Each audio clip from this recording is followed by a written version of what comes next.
여러분, 우리가 언덕 위에 하얀 집을 올라가시려면 계단을 통해서 여러분 한 계단 한 계단 올라가서 그 집에 도달할 수가 있습니다.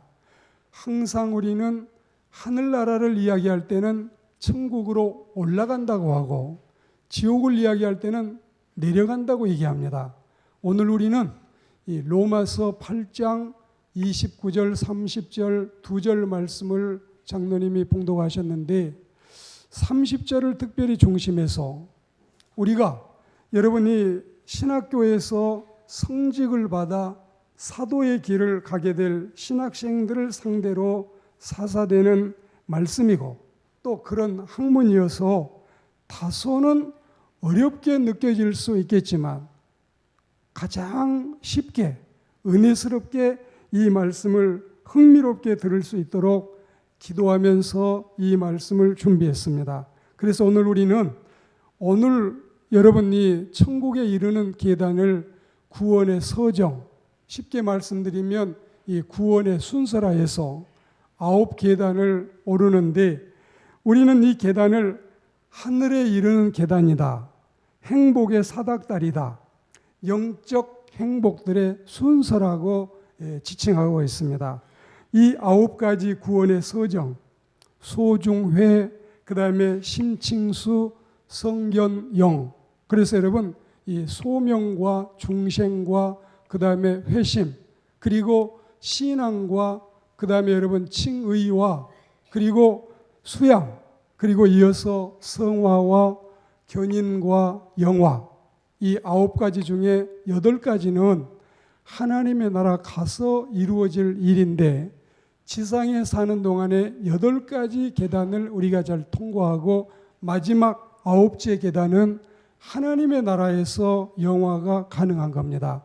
그래서 이 계단이 굉장히 중요한 계단이어서 매주 이 말씀을 들을 수는 없지만 그래도 이 수년 중에 한 번이라도 이 말씀을 잘 들어야 되겠는데 오늘 여러분 이 9계단을 다 오를 수는 없습니다. 그래서 한 주일에 한 3계단씩 이제 8월 달에 두 번째 광복주일을 앞두고 오늘과 다음 주일 8월 첫 주일 이렇게 여러분 9계단을 은혜롭게 잘 올라서 구원받은 감격과 기쁨 속에 살아가는 저와 여러분들이 다 되시기를 주의 이름으로 축복합니다.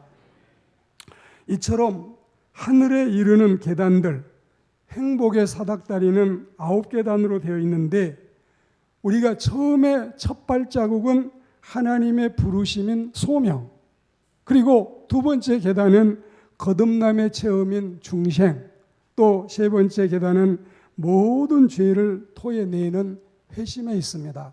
자, 여러분 저를 보십시오. 집중해서 아래를 보지 마시고 앞을 보고 말씀을 잘 들으셔요.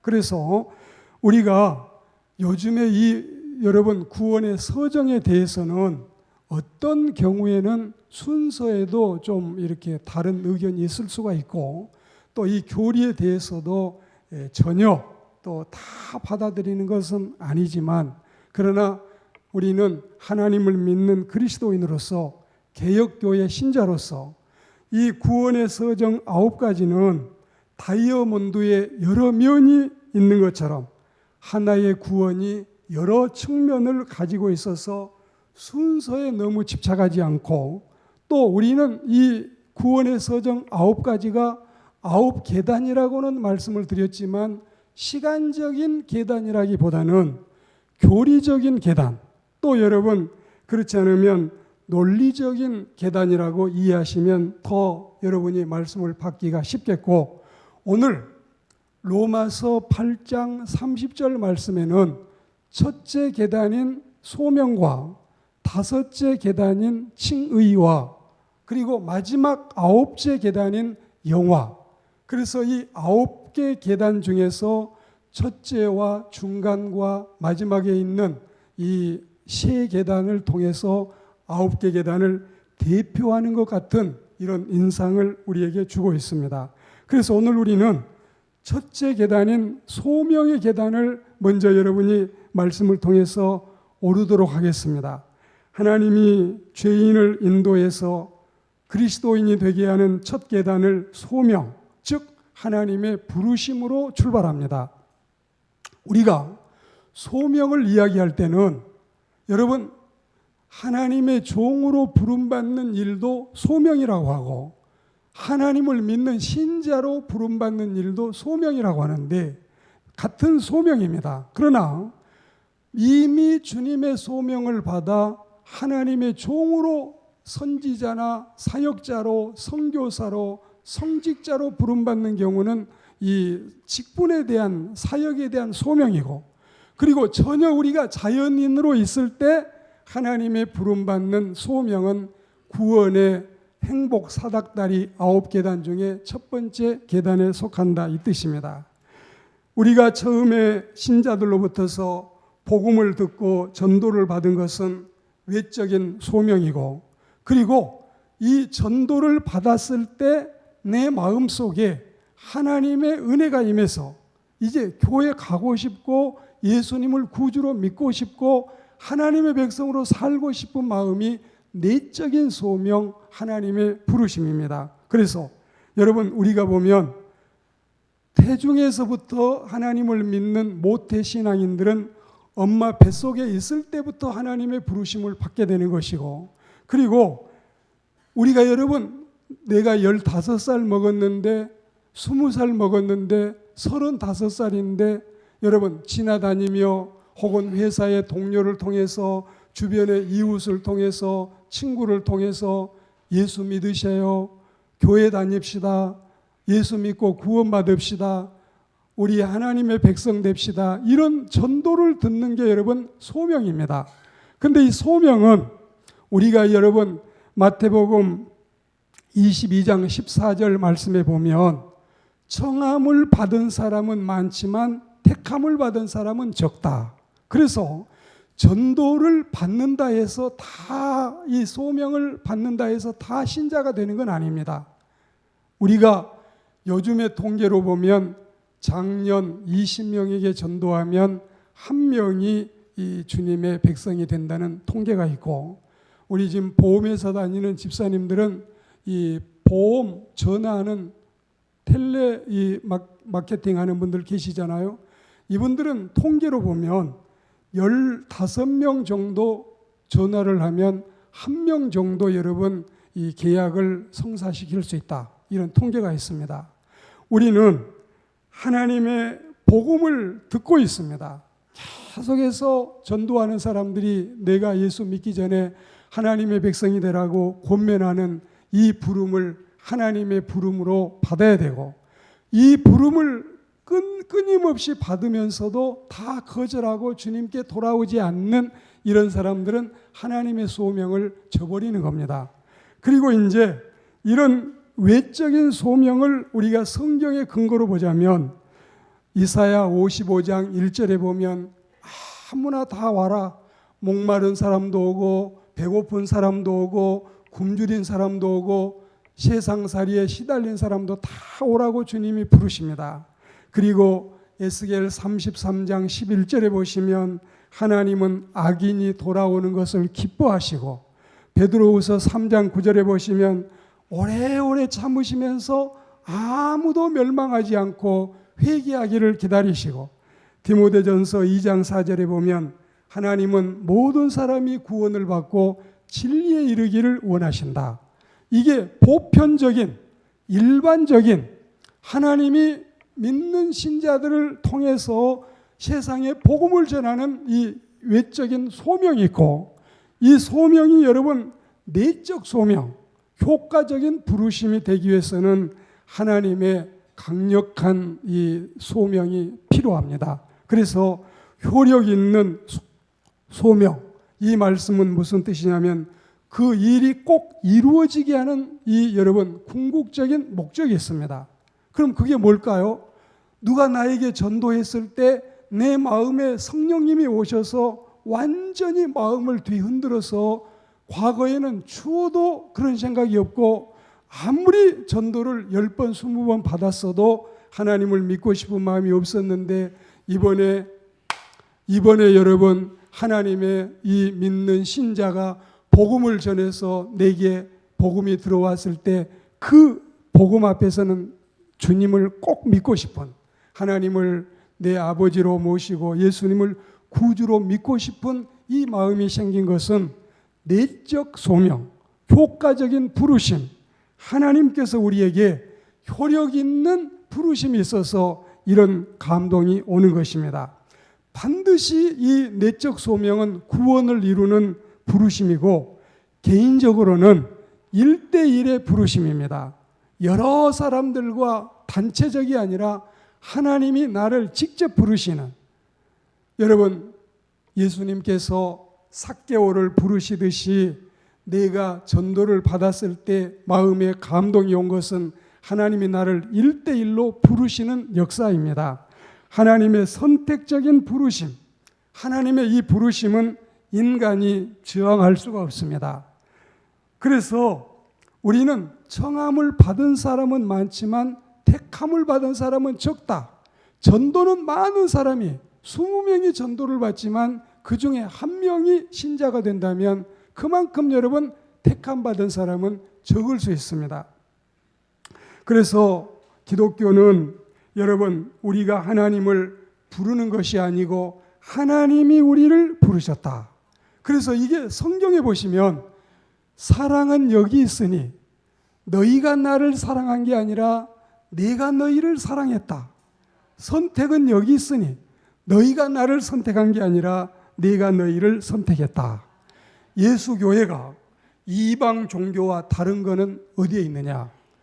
예수교회는 하나님이 우리를 찾아오시고 하나님이 우리를 부르시고 하나님이 우리를 선택하신 겁니다. 근데 이방 종교는 요청에 의한 신을 만들고 그리고 인간이 끊임없이 하나님을 찾아가는 노력에 기인하고 있습니다. 그래서 여러분 공자님이나 석가님은 절대 신도 아니고 자신들이 신의 행세도 하지도 아니하고 정말 나 좀 귀찮게 하지 말아라. 나는 신이 아니다. 나도 좀 하나님을 만났으면 믿고 싶다. 이런 마음이었지만 그들은 끊임없이 한사코 이렇게 요청에 의한 신을 만들고 그 다음에 이 하나님의 부르심이 아닌 여러 가지 잡신들에 대해서 사신에 대해서 미신에 대해서 인간이 추구하는 이런 모습을 보이고 있습니다. 예수교회는 내가 다니고 싶어 교회 다닌 것 같지만 내가 믿고 싶어 주님을 믿는 것 같지만 그러나 성령의 작용에 의해서 성경적으로 보신다면 하나님의 부르심에 우리가 순응해서 주님을 믿는 하나님의 백성이 됐다는 사실을 기억하고 또 우리는 이 말씀대로 하나님의 부르심에 감사하는 주의 백성들이 되기를 권면합니다. 에클레시아는 교회는 하나님의 부르심 받은 사람들이 모인 집합체, 하나님의 빼내심을 입은 선출된 백성들이 모이는 곳이 바로 교회입니다. 그래서 우리는 이 하나님의 소명에 대해서 전도를 통해서 외적으로 내 마음의 성령의 감동을 통해서 내적으로 와서 하나님의 소명에 응할 때 천국에 이르는 행복의 사닥다리 9계단 중에 첫 번째 계단에 발을 디디게 되는 겁니다. 그러면 이제 두 번째 계단에 올라가야 되겠죠. 두 번째 계단은 중생의 계단입니다. 하나님이 우리를 부르셨지요. 그리고 성령의 역사에 의해서 나타나는 영적 변화를 중생이라고 합니다. 중생은 여러분 거듭 태어났다, 두 번 태어났다, 다시 태어났다. 그래서 이 서양 사람들도 이 중생을 얘기할 때는 두 번 난 것을 중생이라고 하고 있습니다. 다시 말씀드리면 예수님 믿기 전에 우리가 어머니를 통해서 세상에 나왔잖아요. 한 번 태어났는데 하나님을 믿고 여러분 이 중생이라고 하는 것은 영적으로 태어난 다시 태어난 거. 그래서 여러분 우리는 두 번 태어났다고 예수님은 말씀하시는데 요한복음 3장 3절 말씀해 보시면 니고데모라는 사람이 고관 대작이었습니다. 지성인이었습니다. 그리고 자기의 명함을 어디에 내놓아도 자랑할 만한 명함을 가지고 있는 사람이었습니다.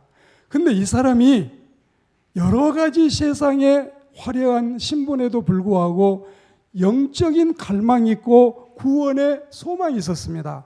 밤중에 주님을 찾아왔습니다. 선생님, 어떻게 하면 영생을 얻을 수 있을까요? 어떻게 하면 구원받을 수 있을까요? 그때 예수님은 이 사람에게 말씀하시기를, 사람이 물과 성령으로 거듭나지 아니하면 하나님의 나라를 볼 수 없다. 그래서 여러분, 이 중생은 하나님의 부르심을 받은 사람들이 반드시 통과해야 될 중요한, 여러분, 또한 사닥다리가 바로, 또한 계단이 바로 중생의 계단입니다. 우리가 예수교 신자들이 되면 하나님의 사람이 된 표시로 나타나는 내부적인 심령의 변화와 외부적인 생활의 변화가 바로 그것입니다. 우리가 여러분, 이 아름다운 이 꽃들을 보셔요. 이게 이렇게 여러분, 지금 현재 이 꽃들이 지금 현재 이렇게 예쁘게 놓여 있는데, 이제 여기다가 바람을 이렇게 일으키면은 꽃이 이렇게 흔들리는 모습을 보고, 아, 바람이 불고 있구나.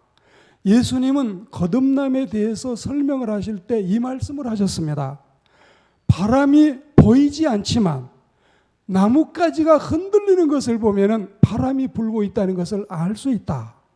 예수 믿는 신자들이 이마에다가 가슴에다가 또 여러분 어디에 자기 옷에다가 나는 신자다, 나는 그리스도인이다, 나는 예수의 제자다 써가지고 다니는 건 아니지만 그 사람의 내부적인 마음의 모습과 외부적인 행동의 모습을 보면, 아, 저 사람이 신자이구나, 저 사람은 달라졌어, 저 사람은 변화받았어, 세상 사람들의 표현으로 하자면 개과천선했구나.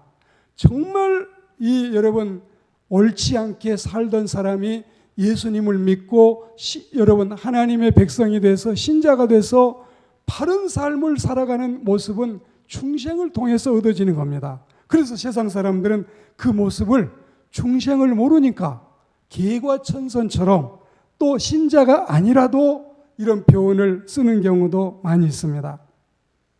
복음의 씨, 다시 말하면 영적 새 생명이 내 인생 속에 심어짐과 그리고 영혼의 근본적 변화를 여러분 말하는데, 사도행전 16장 14절에 보면 하나님의 사도 바울이 빌립보에 가서 복음을 전하잖아요. 근데 이들이 하나님의 말씀을 듣는데 하나님께서, 주의 성령께서 루디아라고 하는 여인의 마음을 열으시니 그가 하나님의 말씀을 잘 듣고 이 말씀을 아멘으로 받고 주님 앞에 영광 돌리는 이런 모습을 볼 수가 있습니다. 중생은 전인적인 호련의 변화라고 보고 있습니다. 지적으로, 감정적으로, 도덕적으로 즉시 전인격체에 영향을 행사하는 호련적인 변화가 중생의 변화입니다. 성화는 차차 되지만 차차 해마다 여러분 연조가 깊어지면 깊어질수록 신앙은 원숙한 단계에 이르게 되지만 중생은 순식간에 되는 것으로 우리가 보고 있습니다. 성화는 점진적으로 되지만 중생은 호련이 됩니다. 회개는 반복되지만 중생은 일회적이고 단회적으로 보고 있습니다. 중생은 비밀스럽고 헤아릴 수 없는 변화입니다. 이 말의 뜻을 여러분들이 잘 알아들었으면 너무 좋겠어요.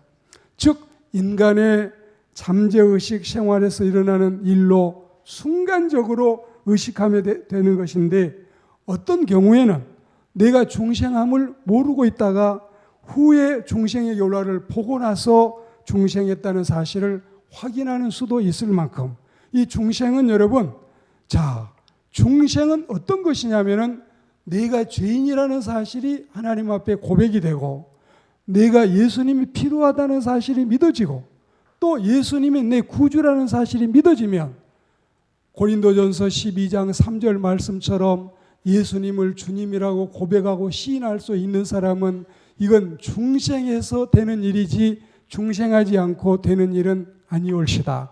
그래서 우리는, 나는 오늘 말씀을 들으면서 중생한 그리스도인일까, 중생하지 아니했을까? 여러분이 예배당에 오셔서 신앙을 고백하고 세례를 받고 그 다음에 주의를 지키며 믿음으로 살아가는 이 모습은 우리는 다 중생한 그리스도인이기 때문에 가능한 겁니다. 그래서 우리는 성령 세례와 여러분 이 중생에 대해서도 더 말씀을 많이 필요하겠지만, 중생의 체험은 하나님께서 우리에게 허락하시는 단회적인 체험으로서 굉장히 신앙생활에 중요하다는 사실을 여러분이 기억해야 할 줄로 믿습니다. 우리가 하나님의 백성이 되고 그 나라에 이르러서는 중생이 모든 계단에 연결작용을 합니다. 다시 태어난 자, 거듭난 자, 하나님께로부터 난 자, 오직 하나님께로부터 난 자. 그래서 여러분 이 요한복음에서 중생에 대해서 그리고 다른 성경에서 중생에 대해서 말씀하실 때는 모든 주어가 인간이 아닌 하나님으로 되어 있습니다. 그래서 중생은 하나님에 의해서 되는 역사이지 사람의 인위적인 노력이나 사람의 업적으로 되는 것이 아니라는 사실. 오늘 우리는 예수님 앞에 부르심의 부름을 듣고 와서 중생의 그리스도인이 된 것을 믿고 하나님께 감사하는 주의 사람들이 되기를 축복합니다. 우리가 이렇게 부르심을 받았지요. 그 다음에 중생의 체험을 했지요. 그리고 나면 여러분 회심의 역사가 있습니다. 물론 이제 종교 심리학에서는 중생과 회심을 일반적으로 동일시하기도 합니다. 어떤 경우에는 회심이 먼저 오고 중생이 나중 온다고 믿는 교리도 없지 않아 있을 수 있습니다. 그렇지만 서두에 제가 말씀드린 것처럼 이거는 시간적인 순서가 아니라 논리적이며 교리적인 순서이니까 우리 개혁교회에서는 소명과 중생과 회심으로 이 계단을 규정하고 있습니다. 회심은 일반적으로 여러분 이 우리가 지금 말씀드린 중생과 다른 점이 있다면 그것은 뭐냐면은 중생이 성령의 강력한 역사로 어느 순간 인생 일대에 놀라운 변화를 가져온다면, 회심은 점차적으로 그 사람 가운데서 역사를 일으켜서 자신이 지은 죄를 후회, 이 히브리어에 보면 낙함이라 했는데 지은 죄를 후회하고 그 다음에는 여러분 하나님께로 돌아오는 이 수부, 낙함과 수부가 죄에 대해서 슬퍼하고 후회하고 하나님께로 돌아오는, 그래서 여러분 이 회심은 회개라고도 하고 또 회심을 더 강조하자면 여러분 회개와 신앙을 합쳐서 회심이라고도 합니다. 그러니까 교리가 다 다양하게 제가 지금 이 설명을 드리고 있는 건데, 하나님을 믿는 그리스도인들은 중요한 것은 회심을 통해서 회개의 열매를 맺고 사죄의 은총을 누리는 일이 우리가 받은 엄청난 은혜와 축복이라는 사실을 기억하고, 부름을 받은 그리스도인들이여 우리가 중생의 체험을 했다면 회심의 역사를 일으켜서 여러분 우리는 단회적으로 중생의 경험을 했지만 회심은 여러분 끊임없이 하나님의 도우심을 구하고 주님의 은총을 누리는 그리스도인으로 장성한 분량까지 성장해 나가는 하나님의 백성의 모습을 우리가 가지게 되기를 축복합니다. 자, 보십시오. 죄를 지은 사람이 지옥 가는 게 아니고 회개하지 않는 사람이 지옥 간다. 이 교리는 굉장히 성경에서 강조하고 있는 중요한 교리입니다.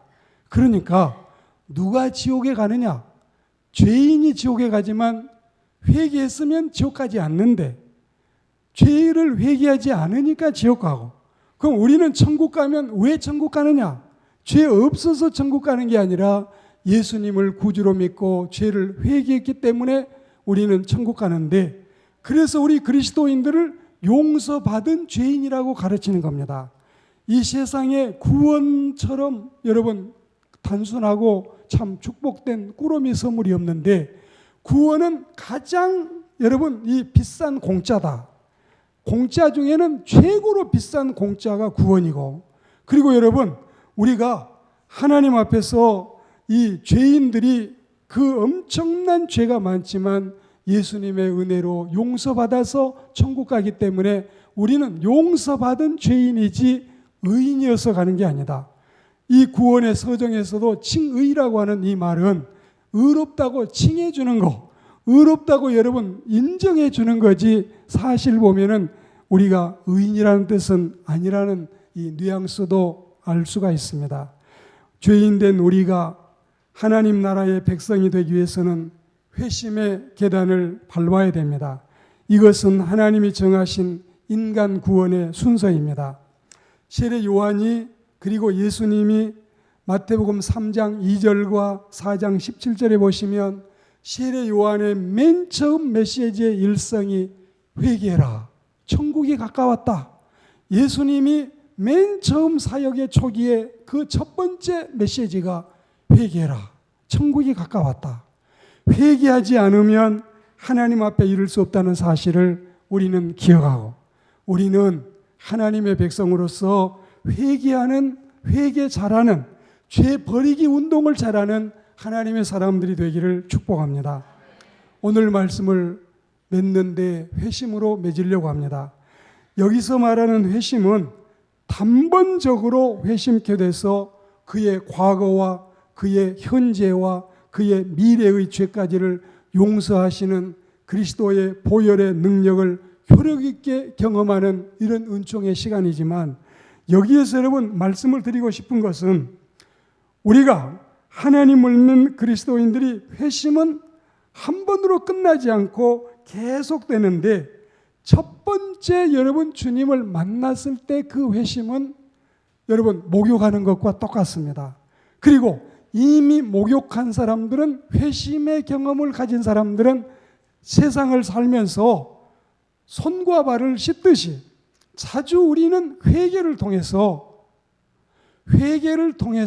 하나님 앞에 우리가 죄를 씻어내는 운동을 하는 겁니다. 그래서 우리가 세례 받을 때, 신앙 고백할 때 하나님의 백성이 돼서 회심을 통해서 목욕한 것과 똑같이 하나님 앞에 교리적으로 성경적으로 하면은 과거에 지었던 죄, 현재 우리가 가지고 있는 죄, 미래의 죄까지도 다 여러분 용서받은 경험이 회심의 역사고, 그리고 우리는 손과 발을 씻듯이 끊임없이 매일마다 지은 죄에 대해서 우리가 여러분 하나님 앞에 고백하는 회개가 필요한 겁니다.